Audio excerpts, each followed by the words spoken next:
Vamos a saludar a alguien. Mencionaba más temprano en la mañana un mensaje a través de la red social en Twitter.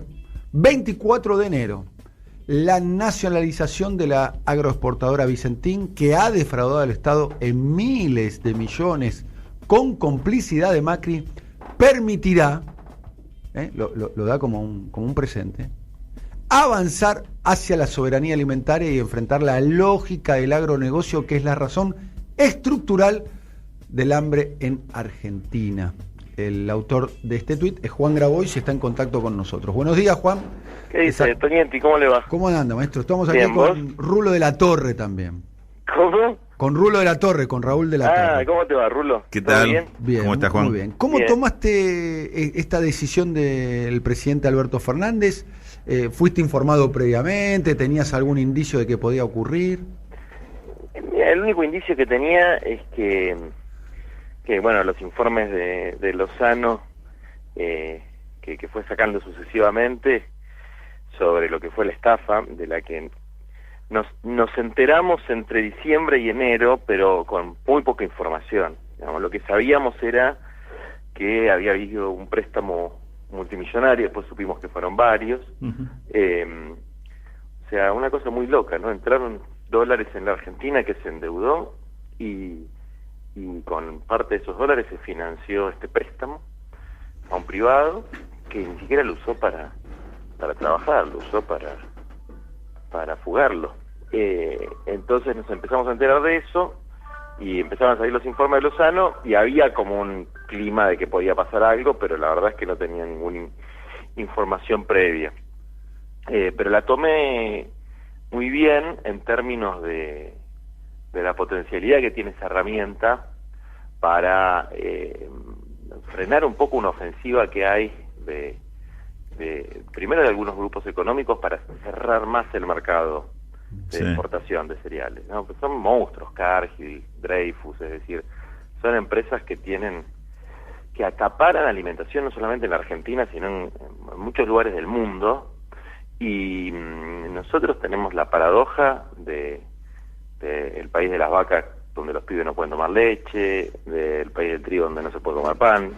Entonces, desde luego que algún tipo de reforma o reformas son necesarias, y creo que fue una decisión de enorme coraje, porque era totalmente previsible que iba a haber una cantidad de resistencias muy fuertes.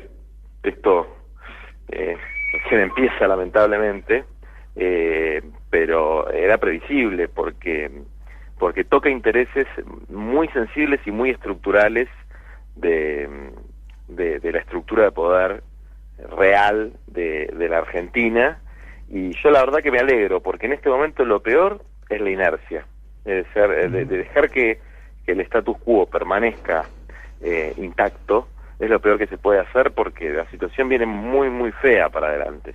Entonces, si no hay medidas significativas como esta, la verdad que vamos a estar muy mal por lo que ya venía de Macri y por lo que la pandemia agrega en términos de una recesión mundial que va a ser durísima y que va a impactar socialmente muy fuerte, y que si no hay un mayor nivel de sentido social en la producción de alimentos, va a haber mucho hambre en este país. Entonces estoy gratamente sorprendido de que se haya definido esto en estos días. Estamos hablando con Juan Grabois. Hace semanas atrás, calculo yo 3 o 4 semanas, no sé exactamente, tuviste una reunión que tengo entendido fue extensa y a solas con el presidente de la Nación, ¿es así? No, la verdad que no me acuerdo cuándo, pero sí tuve una reunión. Yo vengo insistiendo con la necesidad de impulsar un programa de reconstrucción social post-pandemia, porque estoy convencido que después del COVID-19 puede venir el 20, el 21, el 22, porque hay algo terrenal o no terrenal, o como nos está mandando una señal de que vivimos mal, ¿no? La naturaleza, tal vez, de que vivimos muy hacinados, de que vivimos con un ritmo frenético que nos impide ver que hay compatriotas que se están cayendo del mapa, que estamos destruyendo la madre tierra, y en ese sentido eso que es por ahí una visión más general, se agrega cuestiones bien prácticas de que tenemos 4.500 barrios populares en Argentina donde la gente no tiene acceso al agua, a la luz, las cloacas, que ya hay 2 o 3 generaciones viviendo en la misma casa, y que hay que resolver la cuestión habitacional también en forma drástica, permitiendo el acceso a por lo menos 1 millón de lotes con servicio, es decir, que haya un lotecito donde vos tenés la calle trazada, las conexiones a los servicios públicos, tal vez en materiales de construcción para que vos puedas construirte tu propia casa y salir. ¿Le fuiste a plantear la cuestión más habitacional en esa reunión o le planteaste el tema a Vicentín? No, el tema de Vicentín no. El programa de Tierra, Techo y Trabajo, ¿no? Vicentín es, por un lado, hacer justicia frente a una estafa, y por otro lado, una herramienta. No resuelve nada en sí misma, digamos, ni resuelve nada, ni, si se quiere, genera un gran perjuicio a los intereses empresariales, no perjudica ni beneficia en sí misma. Hay que ver cómo se usa esa herramienta, ¿no? Es una herramienta que puede permitir, insisto, la soberanía alimentaria, que no es ni más ni menos que la posibilidad de tener algún nivel de control soberano sobre los alimentos, que puede servir para repoblar la Argentina también, porque permite que en los pequeños pueblos los pequeños productores puedan vender en mejores condiciones que las que impone el mercado su producción, pero es un tema estratégico y de largo plazo. Yo estoy planteando un tema para la semana que viene, digamos, ¿no? Que hay que salir a construir la infraestructura de los nuevos barrios, que hay que impulsar la agricultura familiar en serio, que hay que urbanizar los barrios que ya están y que hay que generar 4 o 5 millones de puestos de trabajo a partir de inversión pública, porque va a ser muy dura la realidad social post-pandemia. Francamente tengo que decir, Toñetti, que en ese sentido, así como avanzamos por ahí en este tema estructural de Vicentín, en ese sentido no hay muchos avances, está muy disperso el gabinete social. Yo critico, que tengo una visión muy crítica de que no hay un plan serio, con un cronograma serio, con planificación en términos sociales, pero bueno, eso es una crítica. Ahora bien, frente a la ofensiva de los sectores que son conservadores de cualquier cosa, que lo único que piensan en sus intereses, con el caso Vicentín, desde luego que nosotros vamos a poner el cuerpo, la cabeza y el corazón para defender la decisión. ¿Ustedes están dispuestos, más allá de las restricciones que plantea la pandemia, están dispuestos a movilizarse a favor de la estatización de Vicentín? Desde luego.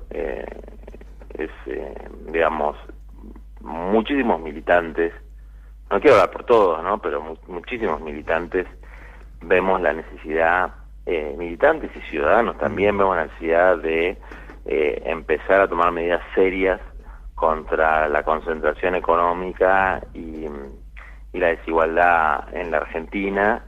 Y hay una frase de Pascal, creo que un filósofo, que es cuando vos vas mansamente en la dirección que el que tiene tu yugo te lleva, bueno, no sentís ningún dolor, ¿no? Es como el perro que va con el collar. Ahora, cuando empiezas a hacer un poco de resistencia a eso, tratás de ir en otro sentido, en sentido contrario, y te tironea, y sufrís, y hay conflicto. Y frente a ese conflicto, que yo creo que es para el bien común de los argentinos, desde luego que también nuestras fuerzas, las fuerzas populares, se tienen que movilizar y tienen que apoyar activamente una medida de estas características, como creo yo también tienen que saber criticar cuando hay medidas en el sentido contrario, ¿no? Te quería, vos lo conocés a Guillermo Moreno tiene esta posición con respecto a Vicentín, te quiero compartir, esto decía el ex secretario de Comercio ayer. Me opongo a la intervención de la compañía, fui muy claro, incluso esto comienza en una radio, me pide un audio, y soy muy claro, si quieren expropiar la compañía, el procedimiento es un mensaje de elevación de una ley, se construyen las mayorías, se tasa la compañía en el Tribunal Fiscal, si la plata que se va a honrar se va a honrar la deuda por la compra de la compañía o la expropiación, finalmente no deja de ser una compra involuntaria. El accionista está de acuerdo, no inicia acciones judiciales, y si no está de acuerdo, inicia acciones judiciales y se terminó el procedimiento. Lo que no puede el presidente, de ninguna manera, pero de ninguna manera, es intervenir la compañía. Imagínese lo que hubiese sido Macri si le damos esa facultad al presidente. ¿Dónde estabas trabajando vos estos 4 años? Si Macri hubiese podido intervenir en la compañía y entraba el C5N y todas las compañías que querían entrar. Bueno, esta es la posición de Guillermo Moreno. Luego salió el propio presidente a responderle. En un ratito lo vamos a estar escuchando. ¿Y tu posición cuál es, Juan? Para mí Moreno, con este planteo, demuestra lo que verdaderamente es, que es un sinvergüenza, hipócrita, que tiene como una especie de resentimiento de que no se le den lugares para su propia vanidad personal. Entonces,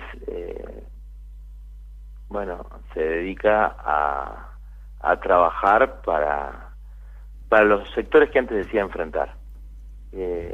Y la verdad me da vergüenza ajena, porque efectivamente yo leía recién lo que dijo el presidente, recién lo vi, que de cursos de legalidad es lamentable. A mí me parece que cuando en estos momentos donde empieza a haber conflictos de intereses muy fuertes entre los sectores del capital concentrado y un gobierno que intenta ser para las mayorías, el que en estos temas se alinea detrás del capital concentrado y empieza ya a no tener retorno, digamos, ¿no? Porque los argumentos que da primero son falsos desde el punto de vista legal, ¿no? No son ciertos, y segundo, son argumentos de naturaleza formal, es decir, habría un problema de procedimiento, no son argumentos sustanciales. Entonces, cuando uno va mucho a los problemas de procedimiento, a las formas, etcétera, en realidad lo que te molesta no es eso, sino el contenido de las medidas. Y si el contenido de una medida que es para darle mayor soberanía a nuestro país y para permitir recuperar divisas y para hacer justicia frente a una estafa, te molesta, y bueno, ya tenés un problema vos, ¿no? Ya te cambiaste de bando. ¿Y vos pensás que Guillermo Moreno se cambió de bando? Hace tiempo se cambió de bando, pero por una cuestión de resentimiento. O sea, hay personalidades que son muy narcisistas. Es decir, que cuando no les dan el lugar de protagonismo que quieren, no les importa mucho las convicciones. Es un problema de protagonismo, y el narcisismo es una enfermedad muy jodida, porque te lleva a tener posiciones que atentan contra tus convicciones originales y que te van llevando hacia lugares oscuros en la vida. Pero eso pasa siempre. Y a mí me parece que Moreno tiene esta enfermedad del narcisismo, de la necesidad de un protagonismo que esta etapa histórica no le dio. Puede ser un protagonismo negativo incluso, digamos, ¿no? Porque claramente no es una persona que le interese serle agradable a nadie, y esa era la parte simpática de Moreno, pero digamos, está claro que las declaraciones de Moreno no le importan a nadie, es algo que sea contra el gobierno. Y yo tengo claro eso, porque a veces me pasa a mí, o sea, lo tengo clarísimo. Y eso no quiere decir que no hay que hacerlas, o que no hay que hacer una crítica. Pero cuando uno ve que el contenido de la crítica no es tan importante, lo importante es hacerla para figurar, vos decís, bueno, acá hay un elemento de narcisismo que te lleva a operar deliberadamente en contra de un gobierno que está tratando de reconstruir la Argentina y de cuidar la vida de las personas en el medio de la pandemia. Entonces, a mí, que soy muy crítico del gobierno en un montón de aspectos, esto me parece una crítica de mala leche, una crítica destructiva, y hecha desde un resentimiento narcisista, personal y con mala voluntad, con mala fe.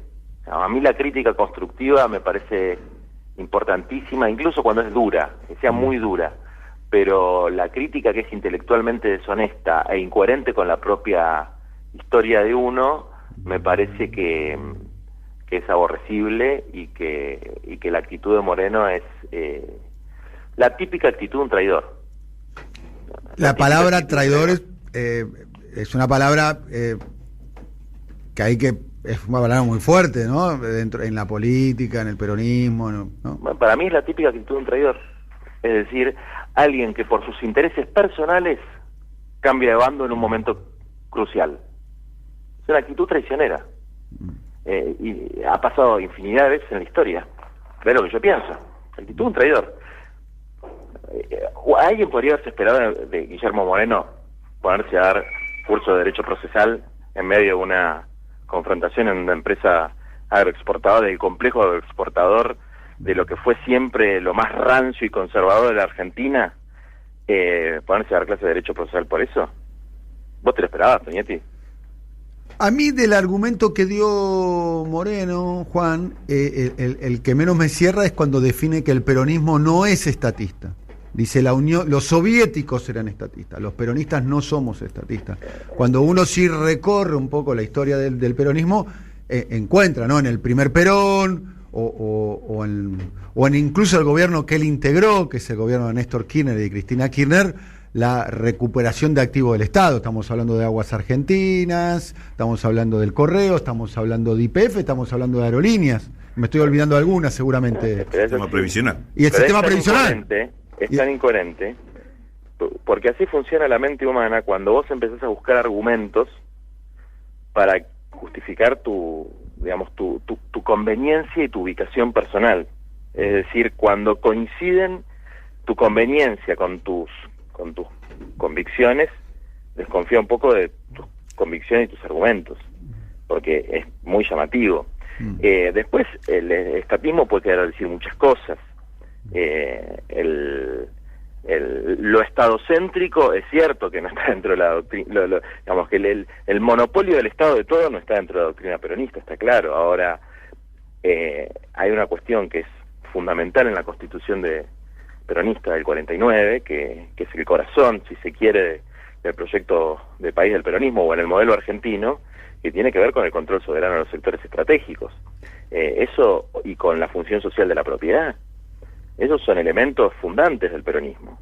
Entonces, después también es un tipo que utiliza esa fama de peronista ortodoxo, que aparte de mentira, no tiene ninguna historia dentro del peronismo. Yo tampoco, yo vengo de una familia peronista, no soy un militante peronista. ¿Vos sos peronista? ¿Te definís como peronista? Viste que a veces dicen los chicos más jóvenes, mi hija, qué sé yo, cuando hablan de los género fluido, no binario. Sí, autopercibido también. Bueno, claro, y yo soy fluido. Vos sos fluido. Voy pasando porque cambiaron también los tiempos. Soy sanmartiniano también. Bien. ¿Entendés lo que te quiero decir? Es una cosa que es un significante que se llena de significado según quien lo menciona. Entonces Moreno de repente piensa que tiene el peronómetro y lo utiliza para fustigar una medida recontra peronista de Alberto Fernández. Bien. Digamos, ¿por qué? Porque tiene un resentimiento ahí, que es que no tiene lugar por un tema de narcisismo. Y muchas veces las traiciones se explican más por la psicología que por la ideología. Bien. Hablas mucho del término narcisista, digamos, y es una crítica que alguna vez te han hecho a vos como dirigente. Porque es una crítica válida. Y cuando a vos te dicen narcisista, ¿te parece que es una crítica válida? Me parece recontra válida. Es una cosa que todo dirigente tiene que cuidar todo el tiempo. Es válida, yo también tengo elementos de narcisismo. El tema es... ¿Te jugó en contra el narcisismo a vos, Juan? Desde luego, muchas veces.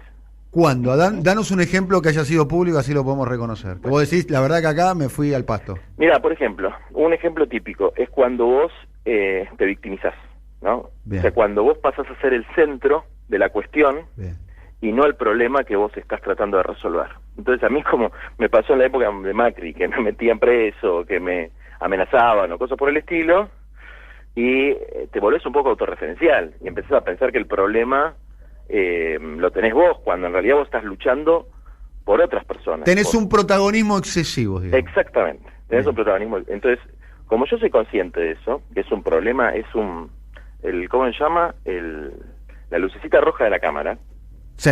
Es... el tali, se llama el tali. Técnicamente tali, pero decirle la luz roja. No, está bueno, el tali lo voy a usar. El tali es adictivo, es narcotizante. Sí. Entonces, eso, porque la vanidad es una tentación grave de un dirigente, digamos. Nadie está exento de eso, ¿no? Yo como trato de controlarlo, bueno, entro y salgo. Entonces ahora, después de esta semana, bajo un poco el nivel de exposición. Claro. Vas a cuarteles de invierno, volvés al territorio. Hago retiro espiritual. Bien. Trato de reflexionar. Yo, hasta lo de Vicentín, venía muy enojado con una serie de cuestiones. Estabas caliente con María Eugenia Belsa, ¿no? Por lo menos públicamente dijiste que era la peor ministra de... No dije eso, no dije que era la peor ministra. Lo que dije es que no arranca la política social. Digamos, que no arranca la política social, cosa que pienso, que no arranca la política, lo pienso, no lo veo, digamos, pero trato de hacerlo con buena leche, y cuando veo que me estoy pasando un poco de rosca, que me pasa, digamos, bueno, como no soy un individuo suelto como Guillermo Moreno, que es muy peronista pero no pertenece a ninguna organización, habla desde su individualidad. Yo pertenezco a una organización colectiva de miles de personas, entonces no puedo decir lo que se me canta la gana. Si me salgo un poco de la línea general del espacio al que pertenezco, tengo compañeros que me dicen, che, flaco, estás meando fuera del tarro. Entonces, digamos, lo importante es para mí, no es no equivocarse nunca, es ser consciente que uno se equivoca y tratar de corregir, digamos. Entonces, cuando vos ves, insisto, que hay gente que va cambiando de posiciones, pero lo que nunca cambia de esa persona es su necesidad de protagonismo, su narcisismo, etcétera, bueno, ya ves que es un militante desviado, ¿no? Que es como un quebrado. Un quebrado es alguien que ya no se preocupa por la causa que enarbola, se preocupa por su propia existencia.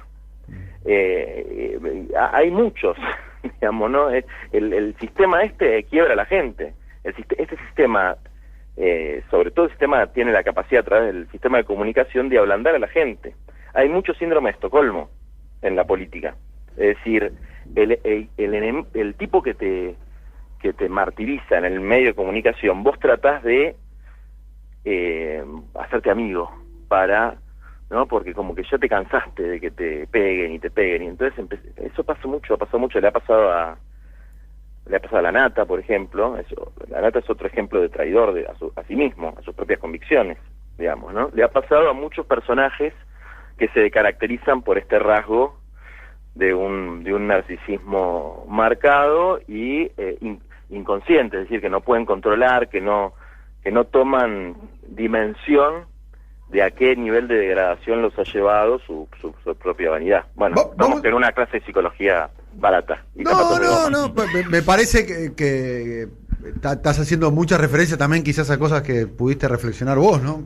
A propósito de tu participación pública, ¿no? Así es, sí. Me parece que llegaste hasta, por lo menos por lo que estás contando. Esto decía Alberto Fernández con respecto al tema de Guillermo Moreno, y quiero hacerte otras preguntas porque hoy dio definiciones el presidente. A ver, yo la verdad no quiero entrar en debate con nadie, la verdad, sinceramente.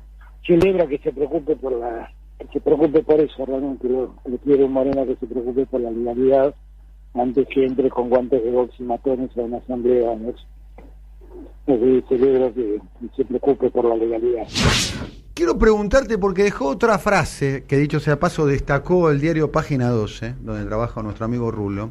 Sí. Dice Alberto Fernández, : la expropiación no es un remedio permanente, sino uno excepcional. Y ayer alguien me decía, alguien que alguna vez participó de un gobierno activo, que intervino bastante, que esta es una medida procíclica, que una vez que la empezás, no queda otro, o volvés para atrás, que ponés la bandera blanca, o no te queda otra que seguir avanzando, digamos.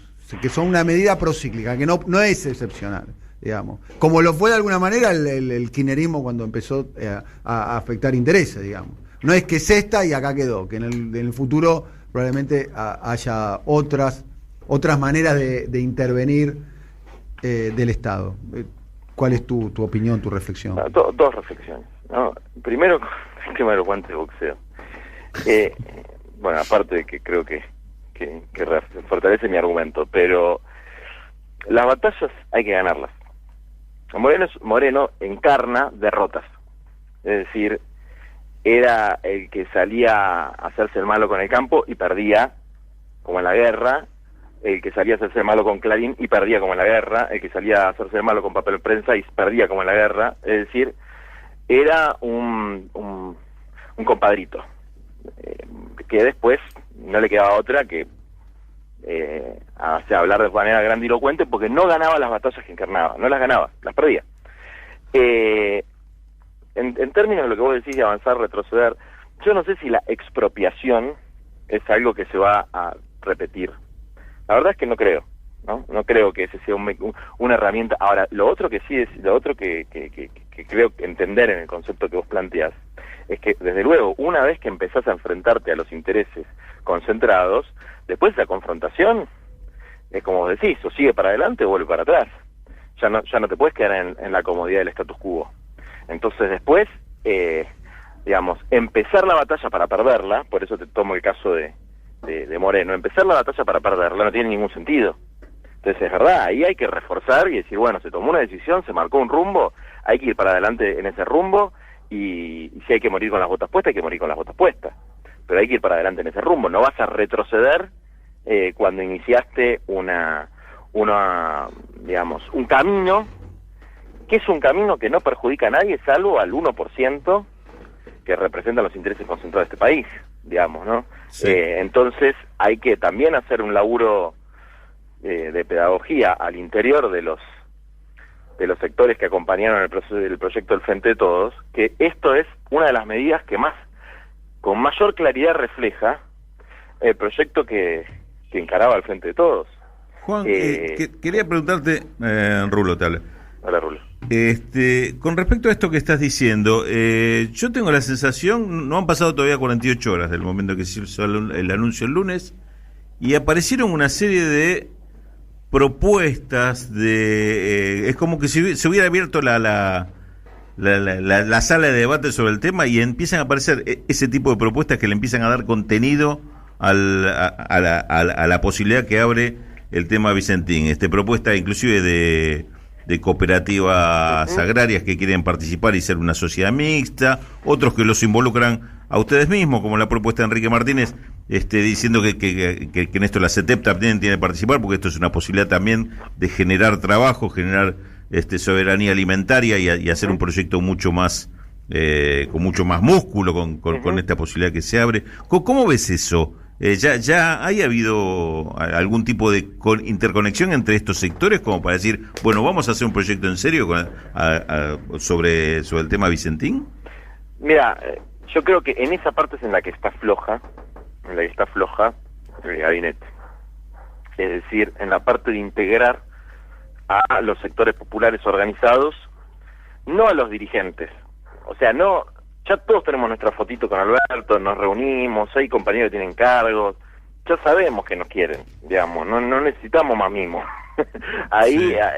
Hay una cuestión también de capacidad de los propios, si se quiere, funcionarios de las áreas de poder ser puentes entre las organizaciones reales y un proyecto de estas características. A mí, que hablo constantemente con sectores empresarios nacionales y que conozco la producción de agricultura familiar muy de cerca, soy un convencido absoluto de que tiene capacidad no solamente de abastecer de alimentos a la Argentina, sino de exportar otra cosa que no sean granos, sí, con valor agregado. Exacto. Y que eso se puede hacer, y que esta nueva herramienta con la que cuenta el pueblo para diversificar sus exportaciones puede beneficiar a los pequeños productores y puede beneficiar un proceso de repoblamiento del campo, no me cabe la menor duda de que esto puede ser así.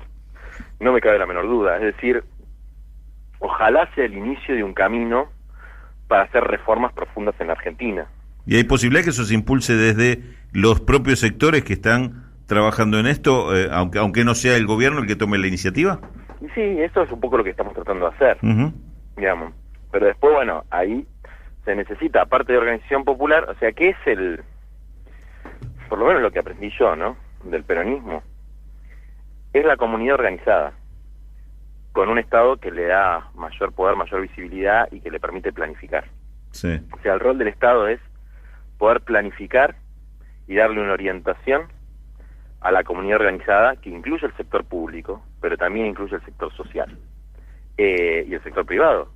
El sector privado, sobre todo el sector privado nacional, que nacional no quiere decir que sean argentinos. Nacional quiere decir que sean parte de un proyecto nacional, digamos, un proyecto de país. Entonces, ahí hay una gran responsabilidad de las autoridades políticas del Estado, porque las decisiones son muy importantes. Eso es lo que tiene que hacer el presidente, tomar las grandes decisiones estratégicas. Pero después hay un aspecto táctico y un aspecto operativo, donde también es muy importante que el personal político, por decirlo de alguna manera, tenga eficiencia, eficacia, convicciones, honestidad, coraje, eso también es muy importante. Y yo creo que ahí falta reforzar un poco, y lo vengo planteando a la gente con la que hablo en el gobierno, lo vengo planteando públicamente, para ayudar, no para destruir, para ayudar a tomar conciencia de algo que muchos vemos que es... ¿Cuál es el área que te parece que está funcionando mejor y cuál es el área más deficiente para vos, Juan? Bueno, yo veo que en el marco de la pandemia, salud, con todos los defectos que tiene estructurales la Argentina en términos de salud, está funcionando bien. Veo que para decirlo en nombres, Guzmán, Guado, Ginés, los veo activos. En educación también veo que hubo buenas iniciativas, pero las áreas que yo más conozco, que son las áreas de tierra, techo y trabajo, digamos, agricultura, vivienda, que no se llama vivienda, pero vivienda, y desarrollo social, las veo con falta de una integralidad en la política, digamos, muy fragmentadas, muy cada uno en la suya, ineficientes, lentas, burocráticas, tecnocráticas, muchos anuncios y pocas realizaciones. O sea, veo ese problema, ¿no? Yo creo que ese problema se va a ir resolviendo con el tiempo. Espero que sea rápido, porque son áreas absolutamente indispensables para delinear un proyecto de país, ¿no? Yo creo que tendría que haber alguien que coordine esas tres áreas, que puede ser el propio jefe de gabinete, que puede ser el propio presidente, puede ser áreas estratégicas, y que establezca una planificación y un cronograma muy claro de cuáles son las medidas que se van a tomar, es decir, cuántos lotes se van a hacer para que la gente... Mira, yo cuando hablo del tema de los lotes con servicio, en la provincia de Buenos Aires, en Córdoba, me llegan una cantidad de mensajes diciendo, si a mí me dan un lote, me voy a donde sea y me construyo mi casa. Sí.